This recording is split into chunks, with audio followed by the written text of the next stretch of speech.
Hello, guys, and welcome back to Life by Design. This is week 31 of 2017. Hope you're doing well. To those who are using the Google Doc to track their morning, evening routines, their weekly planning sessions, and jotting down their inspiration from their weekly planning sessions, you've written your goals down for 2018. Props. By the way, I've already filmed the module that's going to be exclusive for those who have emailed me about the things that they've removed from their lives. Speaking of essentialism, so you will be getting that exclusive module soon for those of you who have emailed me. In this particular module, I'm back with my Aunt Jane. She talked to you guys maybe I don't know, A long time ago. 4 months ago, back when I Yeah. first started. And so on that, I forgot even what we talked about morning routines, I We think. did. We talked about morning routines, yeah. In this particular week, we're going to talk about the importance of giving without the desire for basically having something in return. So it's the idea of generosity. It's the idea of doing the work you are doing out of a sense of passion, not. And so basically, just to quote Peter Diamandis, so Peter Diamandis is one of the smartest futurists and entrepreneurial thinkers in the world. He said whenever he's done something for the purpose of money, it just didn't work. And he's interviewed some of the biggest billionaires and business thinkers in the world, and the conclusion is that you really need to operate out of passion. When you do that, the results happen, they speak for themselves.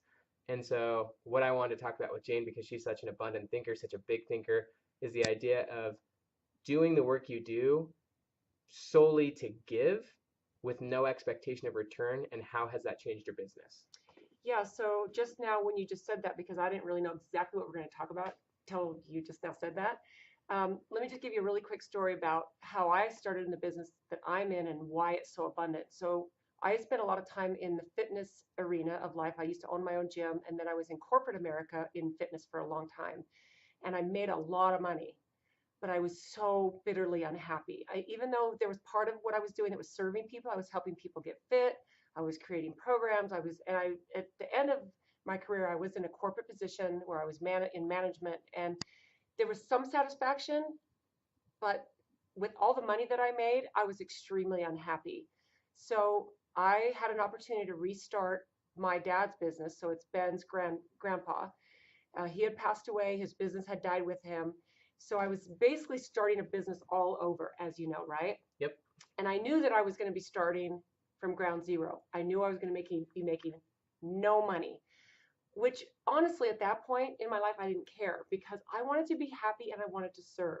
Those were my two main motivating factors. Absolutely. So luckily, I had a husband who was like, "You do what you want to do." He was willing to take a huge pay cut because my pay at that point was bigger than his pay.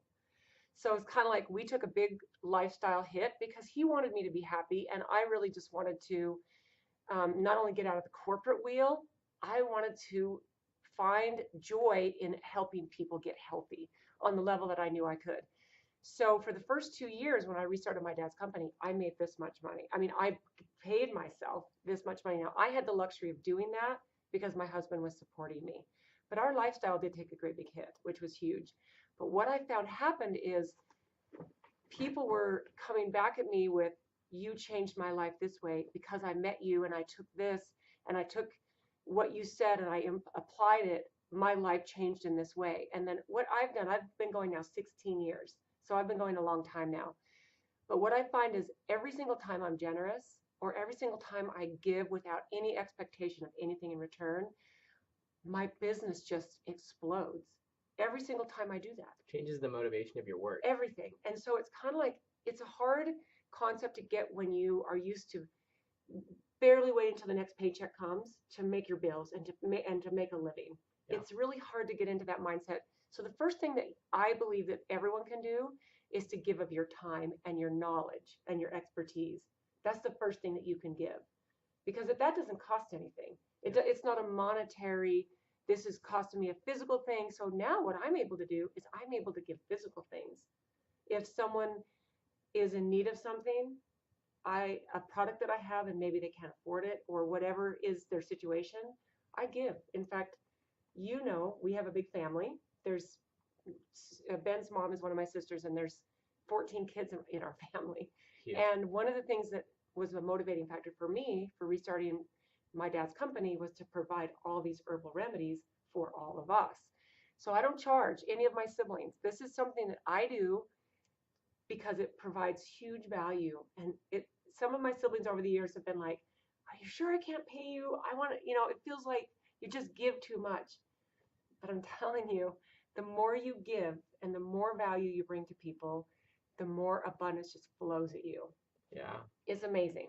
Yeah, so I have like three thoughts. One is when people are with like someone like, let's just say, I'm sitting here talking to you, very few people are good listeners. Most people are first off thinking about what they want to say, they're focused on their own agenda. Like very few people actually pay attention to the situation and they're focused on what they can like they're not focused on like the actual collaboration of the relationship, right? True. And then like in psychological terms, like there's two types of relationships. There's transactional relationships where it's just like, I'm with someone because of what I can get out of it and I'm trading them for my time and stuff like that. And then there's more long-term transformational relationships. And Right. like those types of relationships, you can't quantify. Like you can't say I'm going to work 40 hours a week and I'm going to get paid this much. Like with those long-term transformational relationships, it's all about what you can give, and both people in the relationship are like serving each other, and it Right. ends up leading to amazing deep relationships. Right, it's true. In fact, the first thing I say to somebody, even if I'm hiring them to do something for me, is I say, "What can I do for you?" Yeah. Like, what is it that I can do for you? Not just to help make your job better, but you as a person, what can I do for you? And you're totally right about listening. And I've discovered that when like sometimes I'm a guest on a podcast and I can tell when the person who's interviewing me is not even really listening to what I'm saying, but You can totally tell. they're ready to jump to the next question or just tell me something about what's happening with them with what I was saying. So it's not that it shouldn't be a back and forth, but when you listen and you just listen and sometimes even pause, you'd be amazed at what you would get Yeah. back from someone that sometimes it's better to listen and not say anything about yourself. Yeah. So I'll just It's give hard. I'll give a quick example of this in my own life right now. So there's an author, his name's Jeff Goins. He's awesome. I'm a huge fan of him. He's been a huge mentor of me for like the last 2 years as I've grown my own blogging platform. I'm actually going to be speaking at his event next month, which is really cool. But he's essentially given me permission to work on his Medium account because I've done very well on Medium. And to be fully honest with you, I initially got into this relationship with the wrong motivations. When you're in business, it's easy to think about, okay, so if I help him, he's going to help me, which is what generally happens in business, and it's great, and it's how it works. But basically, the idea is when you're doing that, when you get what you want, your motivation for the relationship goes away. So, like, let's just say Jeff introduces me to someone awesome.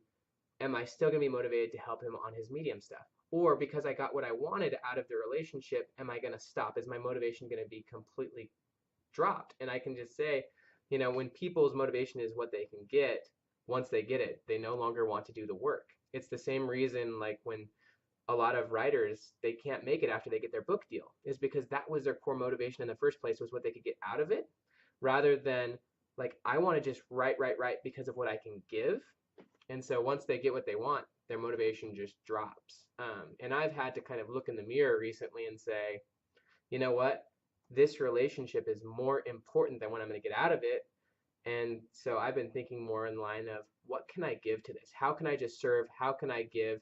And when you come from that perspective, it blows people away because they're just not used to it. Most people's relationships are transactional. Most people are completely self-absorbed in their agenda, and that's how most people operate in their relationships. It's how most people operate in their businesses, Yeah, it's true. and it's why things don't work out. And so, like the idea that prompted this particular module, I was talking to one of my favorite authors, and he told me, in order to truly give a gift, you must give everything you've got to someone without an expectation of return. And it reminds me of the quote that like relationships are 100% responsibility. It's not 50-50, you know what I mean? Like you're 100% responsible for your marriage. You're not 50% responsible and your spouse is 50%. You have to take full responsibility for the relationship. And so what my friend said is, in order to give a genuine gift, you must just give the best you've got with no even desire or expectation for return. And what generally happens because of abundance and generosity is that you get more and better because it was actually genuine, it was decent, and it was inspired because it was the right thing. Yeah, and just thinking about that, this is kind of on a personal hobby level, but I take photographs for a hobby. Yeah. And I've always done it for a hobby, and I'm not trying to be egotistical, but I've gotten very good. And I take photos of friends, um, and I don't take money for it. It's not something I get paid for.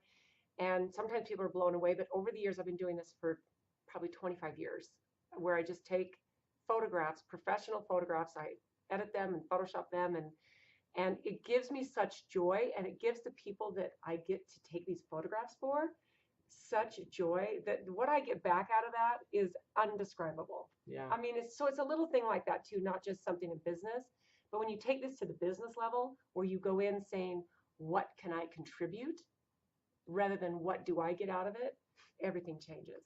Yeah, and if you think about people like Tony Robbins, he he feeds like 50 I don't know, I think he's fed like 50 million homeless people. Like that is his motivation. He does his work to change people's lives. Right. And it reminds me of a quote that Ryan Holiday always says. He says, you shouldn't work to make money. You should make money so that you could do more and better work. Like so the motivation should be that you have a passion and you're trying to create a dent in the world, or you're trying to actually help a lot of people.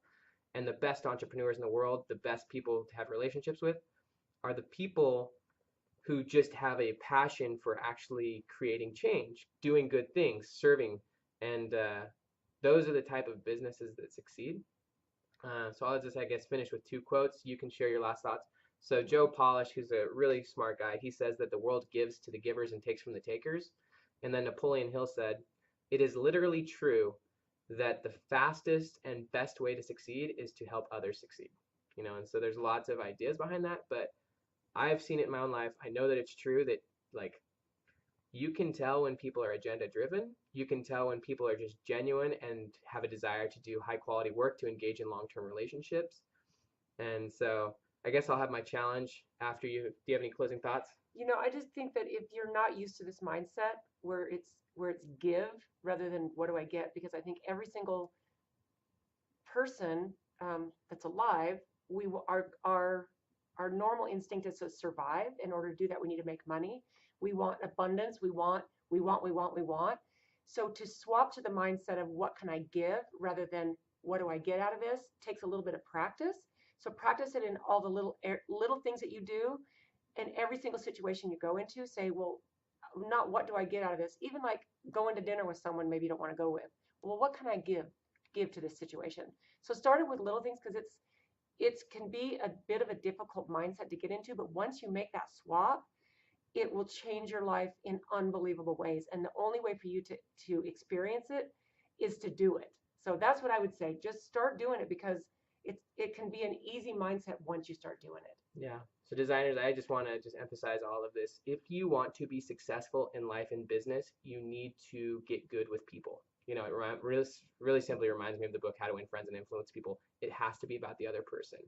Um, and when you engage in transformational relationships, you engage with people, and there's that whole idea that 1 + 1 = 3. That's synergy, and the whole becomes different from the sum of the parts. When you engage in transformational long-term relationships, you have no clue where that relationship will go. Whereas if you're so focused on your own agenda, you halt creativity, you halt anything, because you're so focused on your narrow perspective. And so my challenge for you is to dig into the Google Doc and to examine your relationships, particularly with your close relationships with your friends, family, and then your business partners. And I want you to give yourself an honest assessment on how much those relationships are focused on you versus how much they're focused on the other person. And I can promise you, if you're honest with yourself, most of your relationships are self-focused, they're agenda-driven, and it's stopping you from getting to the next level. And if you're wanting to make key connections, which is honestly the key to success in life and business, you need to learn how to actually provide authentic and awesome value. And when you do that, you can do awesome things. You can develop friendships with high influencers or people who can help you with whatever you're trying to accomplish. You can actually have good, decent relationships in your loving relationships, but also in your business relationships. And so maybe take the time to just write down 3 of your core relationships, and then maybe write down some insights on how you can provide more value to those relationships, and to do that with zero expectation of return. Just do it from a perspective of generosity and abundance. And so that is this week's module. Jane, thanks for being here. Love you. I love you too. Designers, have an epic week, and I'll talk to you later.